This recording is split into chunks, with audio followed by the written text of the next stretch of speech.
Кайырлуу күн әріптестер. Бүгін сіздерге мен жарнамалық плакаттар, афишалар, сонымен қатар инфографика, визуалды премиум шаблондар туралы ақпарат беруім керек еді. Енді былай жасайық. Ол үшін біз әдеттегідей Canva сервисіне кіреміз.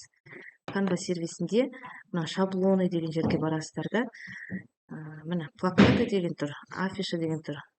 Осыны қазір келесі видеода көрсетемін. Қазір инфографика туралы айтайын деп едім. Инфографиканы бассаңыз, осыны басқанда мінекей инфографика деген шығады бізге. Мінекей оның форматы, визуалы осындай болады. Мен жасаған инфографикамен танысып көрсетіп кетейін. Мінекей мен қазан айына осындай бір инфографика жасағам. Жалпы бұл менің қазан айында жасайтын жұмыстарымның бір бөлігі. Мысалға, әлеуметтік желіде адамдардың жаңағы осындай контентті жасайтын болсаңыз, сіздің жұмысыңыз бағаланады, оларға қызығушылық тудырады. Осындай форматтағы шаблондардың барлығын премиум шаблон деп атайды. Мысалға, сіздің барлық айтатын ақпараттарыңыздың барлығы осы бір беттегі шаблонда тұрады. Мысалға, бұл дайын шаблон, тек қана мен мына жердегі сөздерін айтып бастадым. Мына элементтер тоже мына жақтан элементы деген жерден алып келуге болады. Міне қазан айында мен кәсіптік бағдар беру бағыты бойынша 11-ші сыныптармен зерттеу жұмысын алдым. Жеке кеңес сағаттарын өткіздім. Мына зерттеу жұмысынан кейін әрбір оқушының диагностикасын жасау үшін. Сосын мамандықтар бойынша ақпараттар беру. Осы бойынша зерттеу жұмысы арқылы талдау жасадық. Мына әрбір оқушыдан кейін жаңағы диагностикасына қарап. Одан кейін ASPM деген база бар, соған біз әдістемелік сөйлесін іріктедік, яғни зерттеу жұмыстарының диагностикалары бар ғой, соны қайсы қажет бізге осы жылы, қайсы қажет емес деген сияқты, соны ASPM базасына іріктеу жасап қойдым. Сосын іс-шаралар ұйымдастырамын деген тренинг. Мінекей осындайларды мен қазан айындағы бір жұмыстың бір ғана бөлігі бұл. Осыны осылай қойдым. Премиум шаблон деген осы. Жаңағы инфографика деп жатқанымызда осы. Енді сіздермен қазір бірлесіп бір инфографиканы таңдап, сонымен жұмыс жасап көрейік. Мінекей түрлері өте көп, өзіңіздің қажетіңізге қарай таңдаймыз. Так, нені алсам болады екен? Жарайды, мынаны ала берейін. Мына бір қарапайым екен, осыны изменить деп басасыз. Осыны изменить дегеннен кейін бұндай инфографиканы бар ғой, сіз жаңағы конференция, семинар, пресс-лист жаңағыдай нелер болады ғой. Көпшілік қауымның алдына, мысалы, жаңа форматта осындай жұмысыңызды көрсете аласыз. Мысалға, сайлау болып жатқан кезде, үлкен де плакаттар жасайды ғой, барлық бағдарламалардың барлығын. Сол сияқты бір іс-шара жүргізетін болсаңыз, осы іс-шараңыздың атауын, мақсатын, одан кейін жаңағы қандай бөліктерден тұрады, не туралы айтасыз, жаңағы пошаговый осында жасап үлкен электрон тақтада көрсете аласыз. Мынау презентация жасаймыз ғой, біз слайд жасаған кезде келесі бет деп аударып жатамыз, мына жерде барлығы бір бетте тұрады, сол үшін премиум шаблон деп аталады. Енді инфографика инструкция дейді. Осы жерді айырбастап тастайын. Так, мына жерге не жазсам болады? Так. Ұстаздар арасында марафон деп жазайын. Жай мысал жазып жатырмын, ұстаздар. Мен жаңағыдай аңдатпа не жасап жатырмын. Мұғалімдерді қарататын, яғни елеңдететін сөз жазып жатырмын мына жерге бүйтіп. Осылай қойдым. Марафон жазам, өткізейін деп жатырмын. Соған енді цифрлы ресурстар деп жазайын. Тақырыбы цифрлы ресурстар жайлы бір марафон ұйымдастырайын деп жатырмын деп қояйын. Бірінші шаг, қадам.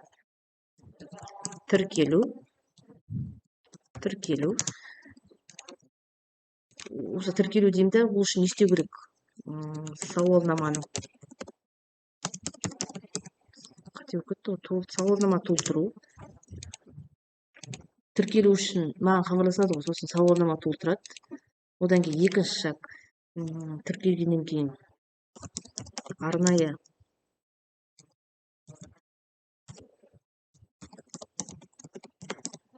бағдарламалар бойынша көрсетілген арнайы бағдарламалар беремін ғой, сол бойынша олар дайындық жүктеу жұмыстарын жүргізеді.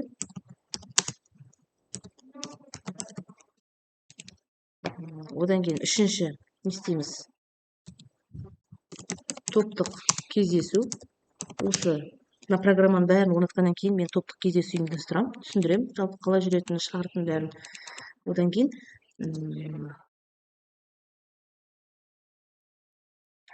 топтық кездесу.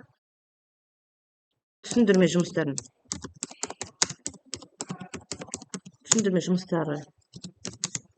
өтеді деп жай жазып қоя салайын.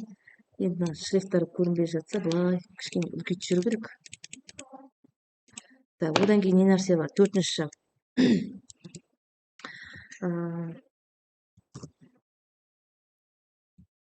Өнімдер шығару. Яғни мына топтық кездесуден кейін жаңа мына бағдарламаны орнатқаннан кейін бұлар енді сол бағдарлама арқылы бұлар өз өнімдерін шығару керек қой.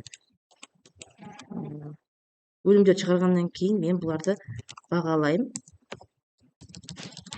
Дайын өнімдерді бағалайын.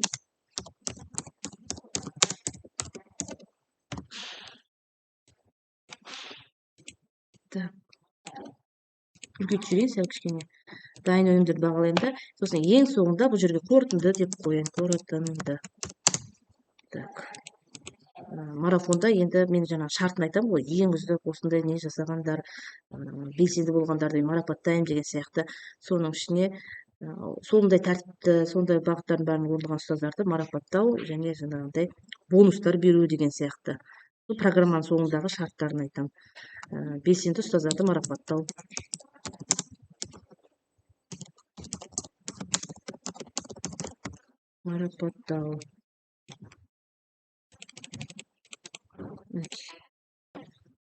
Источник дейді. Енді ұйымдастырушы деп өзім жазып қойын. Ұйымдастырушы. Дұрыс жазылмадым ба?